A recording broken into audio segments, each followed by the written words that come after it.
Maulan. 20. Maulan na araw.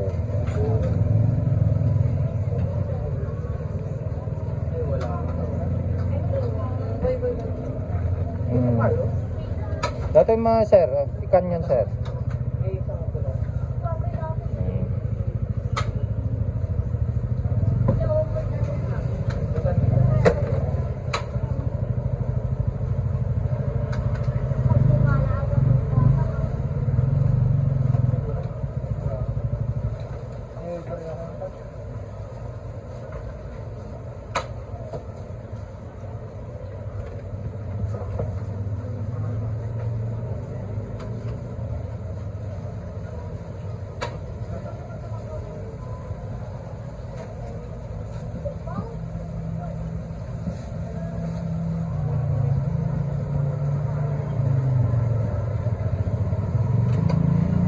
Hi, Happy New Year po sa ating lahat, mga kalakay.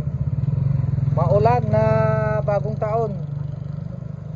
Ito yung ating itsura ng pwesto natin, mga kalakay.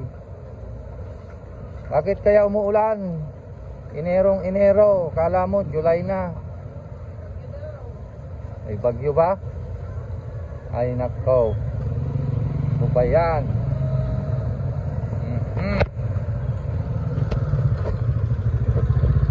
Mga kalakay, dito na naman kami. Nagtitinda na naman kami, mga kalakay. Unang araw ng aming pagtinda ngayon, Enero 3, mga kalakay. Ayan, nagpakasyon kami ng 2 araw, walang tinda.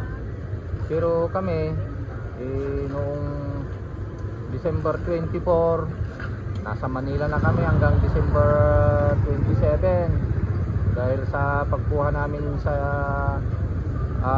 kotse ng aming anak na si Bunso. At ganun din, pagkatapos noon umuwi kami dito sa probinsya.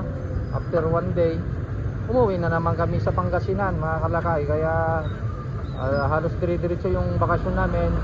Noong December 30 lang kami, 31, nakauwi sa bahay at sa bahay kami nag-New Year.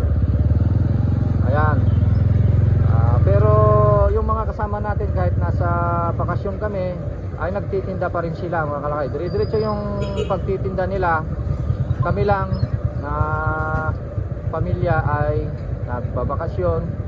Meron kasi kaming naiwan na nagbabantay. Yan, ganito po yung negosyo natin. Basta mayroong mapagkakatiwalang magbantay ay pwede, mga kalakay. Ayan, January 1 saka January 2 talagang wala po kaming tinda. Talagang rest day naman ng mga kasama natin. Siyempre nagbagong taon, puyat sila at kailangan din naman na mag-relax sila. Kaya may 2 araw na bakasyon yung ating mga kasama, mga kalakay. Okay? So hanggang dito yung ating session ngayon. Happy New Year po sa ating lahat, mga kalakay. Lalo na sa mga nagmamanok dyan, nagpa-fried chicken, tuloy-tuloy lang. At ngayong January, bakbakan na naman ang negosyo. Lalo na renewal ngayon ng ating mga permit, mga nilalakad, ng mga taxes natin. Ngayon yung renewal. Okay, mga kalakay. Babu! Mga kalakay, available na po sa Shopee ang ating Calpos merchandise. Available na po ang marinated mix at ang ating breeding mix.